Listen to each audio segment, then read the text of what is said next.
ಜೈಲಲ್ಲೂ ಅದೇ ಚಾಳಿ ಮುಂದುವರಿಸಿದ್ರ ಪ್ರಜ್ವಲ್ ರೇವಣ್ಣ. ಪ್ರಜ್ವಲ್ ಆ ವ್ಯಕ್ತಿಯ ಜೊತೆ ಮಾತನಾಡಿದ್ರ. ಆ ಪೆನ್ ಡ್ರೈವ್ ನಲ್ಲಿ ಖ್ಯಾತ ನಟಿಯರ ಅರೆನಗ್ನ ಫೋಟೋ ಪತ್ತೆ ಆಯ್ತಾ? ನಮಸ್ಕಾರ ವೀಕ್ಷಕರೇ, ಸುಪ್ರೀಂ ಟಿವಿ ನ್ಯೂಸ್ಗೆ ಸ್ವಾಗತ. ನಾನು ಅಶ್ವಥ್. ವೀಕ್ಷಕರೇ, ಪ್ರಜ್ವಲ್ ರೇವಣ್ಣ ಅವರ ಪ್ರಕರಣ ನಿಮಗೆಲ್ಲರೂ ಕೂಡ ಗೊತ್ತಿರುವಂತಹದ್ದೇ. ಪ್ರಜ್ವಲ್ ರೇವಣ್ಣ ಸದ್ಯ ಪರಪ್ಪನ ಅಗ್ರಹಾರ ಜೈಲಿನಲ್ಲಿರುವಂತಹದ್ದು. ನಿನ್ನೆಯಷ್ಟೇ ಸಿಸಿಬಿ ಅಧಿಕಾರಿಗಳು ಪರಪ್ಪನ ಅಗ್ರಹಾರ ಜೈಲಿನ ಮೇಲೆ ದಾಳಿಯನ್ನ ಮಾಡಿದ್ರು. ಆ ದಾಳಿ ವೇಳೆ ಪ್ರಜ್ವಲ್ ರೇವಣ್ಣ ಅವರು ಆಂಡ್ರಾಯ್ಡ್ ಮೊಬೈಲ್ ಅನ್ನ ಬಳಸ್ತಿರುವಂತಹ ಒಂದು ವಿಚಾರ ಬಯಲಿಗೆ ಬರುತ್ತೆ. ಆ ಒಂದು ಮೊಬೈಲ್ನಲ್ಲಿ ಯಾರ ಜೊತೆ ಮಾತನಾಡ್ತಾ ಇದ್ರು, ಯಾವ ವ್ಯಕ್ತಿಯ ಜೊತೆ ಮಾತನಾಡ್ತಾ ಇದ್ರು, ಪ್ರಜ್ವಲ್ ರೇವಣ್ಣ ಅವ್ರಿಗೂ ಆ ವ್ಯಕ್ತಿಗೂ ಏನ್ ಸಂಬಂಧ, ಜೊತೆಗೆ ಪ್ರಜ್ವಲ್ ರೇವಣ್ಣ ಅವರ ಏನು ಬ್ಯಾರಿಕೇಡ್ ನಲ್ಲಿ ಅಥವಾ ಅವರ ಒಂದು ರೂಮಲ್ಲಿ ಒಂದು ಸುಮಾರು 70 ವಿಡಿಯೋಗಳು ಇರುವಂತಹ ಒಂದು ಪೆನ್ ಡ್ರೈವ್ ಕೂಡ ಪತ್ತೆಯಾಗಿದೆ ಅನ್ನೋ ಒಂದು ಮಾಹಿತಿ ಕೂಡ ಈಗ ಸಿಕ್ಕಿರುವಂತಹದ್ದು. ಎಸ್, ಪ್ರಜ್ವಲ್ ರೇವಣ್ಣ ಮತ್ತೆ ಪಕ್ಕಾ ಲಾಕ್ ಆಗಿದ್ದಾರೆ, ಅದು ಕೂಡ ಜೈಲಿನ ಒಳಗಡೆನೆ. ಅಂದ್ರೆ ಪ್ರಜ್ವಲ್ ರೇವಣ್ಣ ಅವರ ಪ್ರಕರಣ ಇಡೀ ರಾಜ್ಯಾದ್ಯಂತ ದೊಡ್ಡ ಮಟ್ಟದಲ್ಲಿ ಸದ್ದು ಮಾಡಿತ್ತು. ಆ ಪ್ರಕರಣದಲ್ಲಿ ಇವತ್ತೂ ಕೂಡ ತನಿಖೆ ನಡೀತಾ ಇದೆ. ಈಗಾಗಲೇ ಪ್ರಜ್ವಲ್ ರೇವಣ್ಣ ಅವರ ಪ್ರಕರಣದಲ್ಲಿ ವಿಡಿಯೋಗಳನ್ನ ವೈರಲ್ ಮಾಡಿದಂತಹ ವ್ಯಕ್ತಿಗಳಿಗೆ ಕೋರ್ಟ್ ಕೂಡ ನೋಟಿಸ್ ಕೊಟ್ಟಿರುವಂಥದ್ದು. ಸುಮಾರು 8 ಜನರಿಗೆ ಅವರನ್ನು ಕೂಡ ವಿಚಾರಣೆಯನ್ನ ಮಾಡಬೇಕು ಅಂತೇಳಿ ಕೋರ್ಟು ನೋಟಿಸ್ ಕೊಟ್ಟಿರುವಂಥದ್ದು. ಅದರ ಜೊತೆ ಪ್ರಜ್ವಲ್ ರೇವಣ್ಣ ಈಗಾಗಲೇ ಅವರಿಗೆ ಜನಪ್ರತಿನಿಧಿಗಳ ವಿಶೇಷ ನ್ಯಾಯಾಲಯ ಜೀವಾವಧಿ ಶಿಕ್ಷೆಯನ್ನು ಕೂಡ ಕೊಟ್ಟಿರುವಂತಹದ್ದು. ಇದರ ನಡುವೆ ಪ್ರಜ್ವಲ್ ರೇವಣ್ಣ ಜೈಲಿನಲ್ಲಿ ಇದ್ದುಕೊಂಡೇ ಐಷಾರಾಮಿ ಜೀವನವನ್ನ ನಡೆಸ್ತಾ ಇದ್ದಾರೆ ಅನ್ನೋ ಒಂದು ಮಾಹಿತಿ ಸಿಸಿಬಿ ಅಧಿಕಾರಿಗಳಿಗೆ ಸಿಗುತ್ತೆ. ಸಿಸಿಬಿ ಅಧಿಕಾರಿಗಳು ತಕ್ಷಣ ಅಲರ್ಟ್ ಆಗಿ ನಿನ್ನೆ ಬೆಳಂಬೆಳಗ್ಗೆ ಸಿಸಿಬಿ ಅಧಿಕಾರಿಗಳು ಜೈಲಿನ ಮೇಲೆ ದಾಳಿಯನ್ನ ಮಾಡ್ತಾರೆ. ಅಂದ್ರೆ ಅಜಯ್ ಹಿಲೋರಿ, ಅಂದ್ರೆ ಜಾಯಿಂಟ್ ಸಿಪಿ, ಸಿಸಿಬಿಯ ಜಾಯಿಂಟ್ ಸಿಪಿ ಆಗಿರುವಂತಹ ಅಜಯ್ ಹಿಲೋರಿ, ಡಿಸಿಪಿಗಳಂತಹ ಹರಿಬಾಬು ಸಾರ್, ಜೊತೆಗೆ ಅಬ್ದುಲ್ ಕಾಸಿಂ ಅವರೆಲ್ಲರೂ ಕೂಡ ಈ ಒಂದು ದಾಳಿಯ ನೇತೃತ್ವವನ್ನು ವಹಿಸ್ತಾರೆ. ಅಟ್ ಎ ಟೈಮು ಪರಪ್ಪನ ಅಗ್ರಹಾರದ ಜೈಲಿನ ಮೇಲೆ ದಾಳಿಯನ್ನ ಮಾಡ್ತಾರೆ. ದಾಳಿ ವೇಳೆ ಪ್ರಜ್ವಲ್ ರೇವಣ್ಣ ಅವರ ರೂಮಲ್ಲಿ ಒಂದು ಆಂಡ್ರಾಯ್ಡ್ ಮೊಬೈಲ್ ಕೂಡ ಪತ್ತೆ ಆಗುತ್ತೆ. ಆ ಮೊಬೈಲ್ನಲ್ಲಿ ಸುಮಾರು ಏನೇ ಇಲ್ಲ ಅಂದ್ರೂ ಕೂಡ 70ಕ್ಕೂ ಹೆಚ್ಚು ಅಶ್ಲೀಲ ವಿಡಿಯೋಗಳು, ಅಂದ್ರೆ ಅರೆನಗ್ನ ಫೋಟೋಗಳು, ಅದರಲ್ಲೂ ಕೂಡ ಖ್ಯಾತ ನಟಿಯರ ಮತ್ತೆ ಮಾಡೆಲ್ಗಳ, ರೂಪದರ್ಶಿಗಳ ಫೋಟೋಗಳು ಕೂಡ ಈಗ ಸಿಕ್ಕಿರುವಂತಹದ್ದು.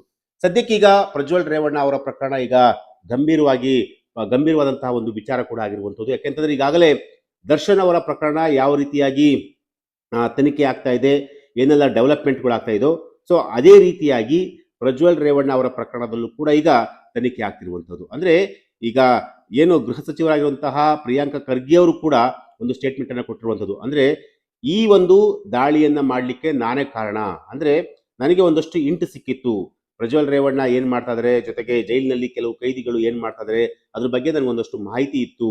ಸೊ ಹಾಗಾಗಿ ಆ ಒಂದು ಮಾಹಿತಿ ಹಿನ್ನೆಲೆಯಲ್ಲಿ ನಾನು ಸಿಸಿಬಿ ಅಧಿಕಾರಿಗಳಿಗೆ ಡೈರೆಕ್ಷನ್ ಕೊಟ್ಟಿದ್ದೆ. ಸೊ ನೀವು ದಾಳಿಯನ್ನ ಮಾಡಿ, ರೇಡ್ ಮಾಡಿದಾದ್ಮೇಲೆ ಒಂದಷ್ಟು ಮಾಹಿತಿಗಳು ಸಿಗುತ್ತೆ ಅಂತ ಹೇಳಿ ನಾನು ಸಿಸಿಬಿ ಅಧಿಕಾರಿಗಳಿಗೆ ಇನ್ಫಾರ್ಮೇಶನ್ ಕೊಟ್ಟಿದ್ದೆ.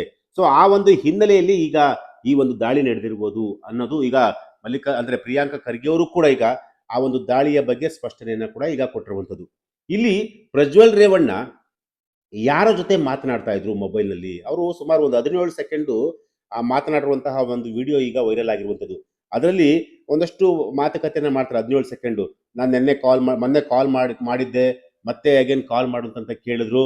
ಸೊ ಈ ರೀತಿಯಾಗಿ ಒಂದಷ್ಟು ಕಾನ್ವರ್ಸೇಷನ್ ಆಗ್ತಾ ಇರುವಂಥದ್ದು. ಹಾಗಾದ್ರೆ ಪ್ರಜ್ವಲ್ ರೇವಣ್ಣ ಯಾವ ವ್ಯಕ್ತಿಯ ಜೊತೆ ಮಾತನಾಡ್ತಾ ಇದ್ರು, ಅಂದ್ರೆ ಏನಾದ್ರೂ ಅವರ ತಂದೆ ಜೊತೆ ಏನಾದ್ರು ಮಾತನಾಡ್ತಾ ಇದ್ರಾ, ಅಥವಾ ಕುಮಾರಸ್ವಾಮಿ ಅವ್ರ ಜೊತೆ ಮಾತನಾಡ್ತಾ ಇದ್ರಾ, ನಿಖಿಲ್ ಕುಮಾರಸ್ವಾಮಿ ಜೊತೆ ಮಾತನಾಡ್ತಾ ಇದ್ರಾ, ಅಥವಾ ಯಾರ ಜೊತೆ ಮಾತನಾಡ್ತಾ ಇದ್ರು, ಅಥವಾ ಅವ್ರ ತಾಯಿ ಜೊತೆ ಏನಾರ ಮಾತನಾಡ್ತಿದ್ರಾ ಗೊತ್ತಿಲ್ಲ. ಆದ್ರೆ ಆ ವ್ಯಕ್ತಿಯ ಜೊತೆ, ಯಾವ ವ್ಯಕ್ತಿಯ ಜೊತೆ ಮಾತನಾಡಿದ್ದಾರೆ ಅನ್ನೋ ಒಂದು ಮಾಹಿತಿ ಈಗ ಸಿಸಿಬಿ ಅಧಿಕಾರಿಗಳು ಕೂಡ ಇರುವಂತಹದ್ದು. ಅಂದ್ರೆ ಇಂಥವ್ರ ಜೊತೆನೆ ಮಾತನಾಡಿದರೆ ಅನ್ನೋ ಒಂದು ಮಾಹಿತಿ ಈಗ ಸಿಸಿಬಿ ಅಧಿಕಾರಿಗಳು ಕಲೆ ಹಾಕುವಂತ ಒಂದು ಕೆಲಸವನ್ನ ಈಗ ಮಾಡ್ತಿರುವಂತದ್ದು. ಇಲ್ಲಿ ಪ್ರಮುಖವಾಗಿ ಪ್ರಜ್ವಲ್ ರೇವಣ್ಣ ಅವರಿಗೆ ಒಂದು ಲ್ಯಾವಿಶ್ ಜೀವನವನ್ನ ಅಥವಾ ಒಂದು ಐಷಾರಾಮಿ ಜೀವನವನ್ನ ಜೈಲಲ್ಲೂ ಕೂಡ ಸಿಕ್ಕಿದೆ ಅಂತಂದ್ರೆ ಅದು ಎಷ್ಟರ ಮಟ್ಟಿಗೆ ಸರಿ ಅನ್ನೋದು ಕೂಡ ಈಗ ಇರುವಂತಹ ಒಂದು ವಿಚಾರ. ಜೊತೆಗೆ ಏನಂತಂತಂದ್ರೆ ಕೆಲವೊಂದಷ್ಟು ಅಂದ್ರೆ ಅವರು ಯಾವ್ಯಾವ ಮೊಬೈಲ್ ಅಂದ್ರೆ ಯಾವುದನ್ನ ಮೊಬೈಲ್ ಅನ್ನ ಬಳಸಿದ್ರು ಅನ್ನೋದನ್ನ ಈಗ ನೋಡೋದಾದ್ರೆ ರೆಡ್ಮಿ 5G ಅಂದ್ರೆ ತಿಳಿ ನೀಲಿ ಬಣ್ಣದ ರೆಡ್ಮಿ 5G ಇರುವಂತಹ ಒಂದು ಫೋನನ್ನ ಅವರು ಬಳಕೆ ಮಾಡಿರುವಂಥದ್ದು. ಅವರ ಮೊಬೈಲ್ ಸಂಖ್ಯೆ ಈಗ 7995011547. ಬಿಳಿ ಬಣ್ಣದ ಚಾರ್ಜರ್ ಮತ್ತೆ ಒಂದು ನೀಲಿ ಬಣ್ಣದ ಪಾಕೆಟ್ ನೋಟು ಜೊತೆಗೆ ಒಂದು ಪುಸ್ತಕ, ಒಂದು ಕಪ್ಪು ಬಣ್ಣದ ಒಂದು ಸ್ಯಾಂಡ್ ಡಿಸ್ಕ್ ಮತ್ತೆ ಜೊತೆಗೆ ಪೆನ್ ಡ್ರೈವ್ ಕೂಡ ಈಗ ಸಿಕ್ಕಿರುವಂತಹದ್ದು. ಈ ಸೆಲ್ನಲ್ಲಿದ್ದಂತಹ ಕೈದಿಗಳಾದ ಪ್ರಜ್ವಲ್ ಹಾಗೂ ಪ್ರತಾಪ್ ರಾಯ್ ಇವರಿಬ್ರು ಕೂಡ ಇದ್ರು.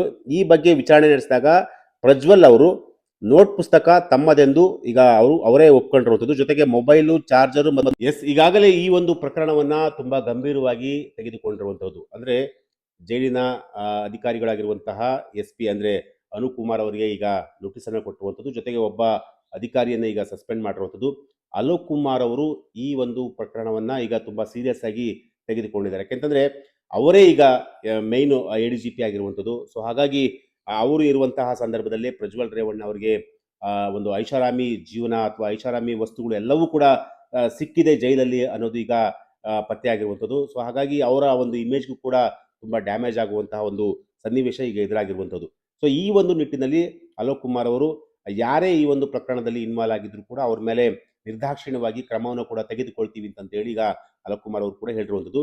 ಜೊತೆಗೆ ಏನು ಪ್ರಜ್ವಲ್ ರೇವಣ್ಣ ಯಾವ ವ್ಯಕ್ತಿಯ ಜೊತೆ ಮಾತನಾಡಿದ್ದಾರೆ, ಯಾರು, ಏನು, ಎತ್ತ ಅನ್ನೋದ್ರ ಬಗ್ಗೆನೂ ಕೂಡ ಈಗ ಮಾಹಿತಿಯನ್ನು ಕಲೆ ಹಾಕುವಂತ ಒಂದು ಕೆಲಸವನ್ನ ಅಧಿಕಾರಿಗಳು ಕೂಡ ಮಾಡ್ತಿರುವಂಥದ್ದು.